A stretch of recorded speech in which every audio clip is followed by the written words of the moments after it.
அல்ஹம்துலில்லாஹி வஹ்த அஸ்ஸலாத்து வஸ்ஸலாமு அலா மன் லா நபிய பஅத் அம்மா பஅத். எல்லா புகழும் அல்லாஹ் ஒருவனுக்கே. சாந்தியும் சமாதானமும் என்பெருமான நபிகள் நாயகம் ஸல்லல்லாஹு அலைஹி வஸல்லம் அவர்கள் மீதும் அவர்களை அப்படியே பின்பற்றிய உத்தம சத்திய சஹாபாக்கள் மீதும் இங்கு அமர்ந்திருக்கும் உங்கள் மீதும் என் மீதும் என்றென்றும் நிலவட்டுமாக. அல்ஹம்துலில்லாஹ். எனக்கு கொடுக்கப்பட்டுள்ள தலைப்பு வரலாற்று பெண்மணிகளும் நாமும். வரலாற்று பெண்மணிகள் என்றாலே நமக்கு நினைவில் வரக்கூடியவர்கள் சஹாபிய பெண்மணிகள். அவர்கள் பட்ட கஷ்டங்கள், அவர்கள் சிறு தியாகங்கள் நம்மால் வார்த்தைகளால் சொல்லிவிட முடியுமா? முடியாது. அந்த அளவிற்கு அவர்கள் கஷ்டங்களும் தியாகங்களும் செய்திருக்கிறார்கள். அவர்கள் வரலாறுகளை நாம் படிக்கிறோம். நாம் என்ன செய்து கொண்டிருக்கிறோம்? இந்த நாளை எவ்வாறு கழித்துக் கொண்டிருக்கிறோம்? இத்தனை வருடங்கள் இந்த உலகத்தில் வாழ்ந்திருக்கிறோம், என்ன செய்தோம் என்று ஒவ்வொருவரும் தனக்குள் கேள்வி கேட்டுக்கொள்ள வேண்டும். இன்று இருக்கக்கூடிய ஆண்களும் பெண்களும் எந்த நிலையில் இருக்கிறார்கள்? பெற்றோர்கள் இன்னைக்கு பிள்ளைகளுக்கு சொத்துக்களை சேர்க்கிறார்கள், நகைகளை சேர்க்கிறார்கள். உங்கள் பிள்ளைகளுக்கு மறுமை வாழ்விற்காக என்ன என்ன நல்ல ஒழுக்கங்களை சொல்லிக் கொடுத்தீர்கள்? சொர்க்கத்தில் செல்வதற்காக நல்ல விஷயங்களை சொல்லிக் கொடுத்தீர்களா? இன்னைக்கு சில பெற்றோர்களிடம் போய் உங்க பிள்ளை இந்த தவறு செஞ்சுட்டா அப்படின்னு போய் சொன்னா,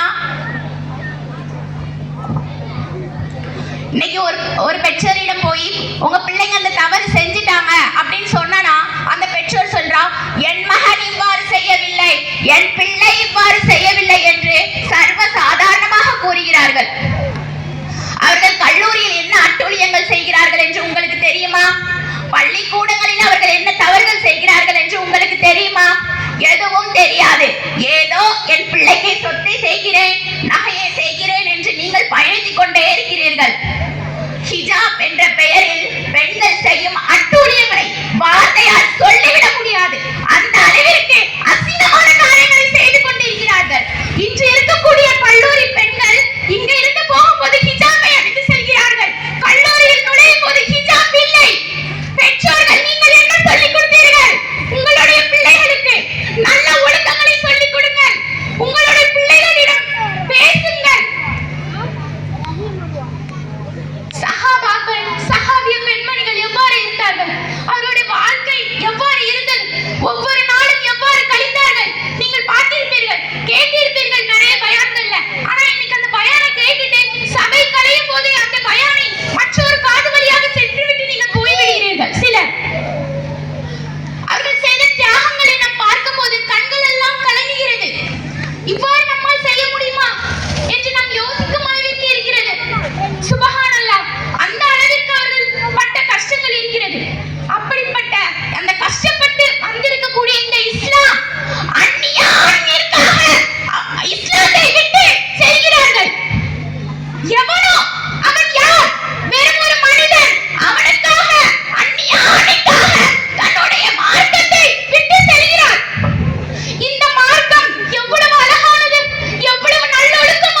நல்லொழுக்க பெண்ணாக இருக்கிறதா என்று ஒவ்வொருவரும் சிந்தித்து பார்க்க வேண்டும்.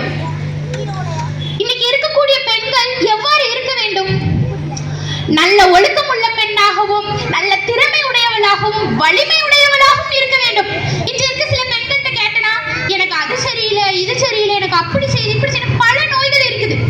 ஆனா உம்மா அம்மா ரலியல்லாஹு அன்ஹா எவ்வாறு இருந்தாங்க? அவர்களுடைய வலிமை எவ்வாறு இருந்துச்சு? முதலில் போருக்கு இறங்கிய பெண் யாரு? உம்மா அம்மா ரலியல்லாஹு அன்ஹா. ரசூலுல்லாஹ் சொல்றாங்க, நான் பார்க்கும் இடமெல்லாம் உம்மா அம்மா ரலியல்லாஹு அன்ஹா நான் கண்டேன். அவங்க கேடயமாக இருந்தார்கள் அப்படின்னு வந்து சொல்றாங்க. இன்னைக்கு ஒரு சாதாரணமாக விஷயத்திற்கு நம்ம தாங்கிக் கொள்ள முடியவில்லை. இவகிட்ட எதுவும் சீரியஸா சொல்லிடாதமா, மயங்கி விழுந்துருவா, இப்படி இருக்குது. இனி வரக்கூடிய காலங்கள் எவ்வாறு இருக்கும் என்று தெரியவில்லை மக்களே. உங்களுடைய வலிமையும் உங்களுடைய அறிவையும் அதிகமாக எடுத்துக்கொள்ளுங்கள். இன்று அவர்களுடைய வரலாறுகளை படித்துக் கொண்டு இருக்கக்கூடிய சிலர் இன்று வரலாறுகளை படைத்துக் கொண்டு இருக்கிறார்கள். அதில் ஒருவர் தான் ஜைனப் அல் கசாலி. இவங்க வந்து யார் அப்படின்னா, அல்லாஹ் இஸ்லாத்திற்காக தாவா பணியை வந்து ஈற்றவங்க. எந்த வயசுல கூட அப்படின்னா 88 வயசுல கூட அவங்கள வந்து இஸ்லாத்தின் தௌபா பணியை வந்து என்ன பண்ணிருக்காங்கன்னா இது பண்ணிருக்காங்க. இன்று தியாகம் செய்வதற்கு, அதாவது அல்லாஹ்வின் பாதையில் செல்வதற்கு வயதோ வரம்போ தேவையில்லை. குழந்தைகளா, பெரியவர்களா, வயதானவர்களா, சிறியவர்களா, எவரும் தேவையில்லை. அல்லாஹ்வின் பாதையில் நீங்கள் போரிடுங்கள். அல்லாஹ் எதை சொல்லியிருக்கிறார், எதை சொல்லி காட்டி தந்திருக்கிறாங்க ரசூலுல்லாஹ், அதை செய்யுங்கள். மற்ற வழியில் செல்லாதீர்கள். உங்களுடைய ஈமானை எந்த நொடியிலும் விலகாதீர்கள். நாம் ஒவ்வொருவரும் தியாகம் செய்யக்கூடியவர்களாகவும், இன்று பெண்களும் ஆண்களும் செய்யக்கூடிய தவறுகளை வார்த்தையால் சொல்ல முடியவில்லை. அன்பார்ந்த பெற்றோர்களே, சகோதர சகோதரிகளே, உங்களுடைய பிள்ளைகளுக்கு சஹாபாக்கள் வரலாறுகளையும் சஹாபிய பெண்மணிகள் வரலாறுகளையும் சொல்லுங்கள். நீங்களும் கேளுங்கள், அதன் வழியில் நடக்குவதற்கு உதவி செய்யுங்கள் என்று கூறி என் உரையை நிறைவு செய்கிறேன். வாஹிதா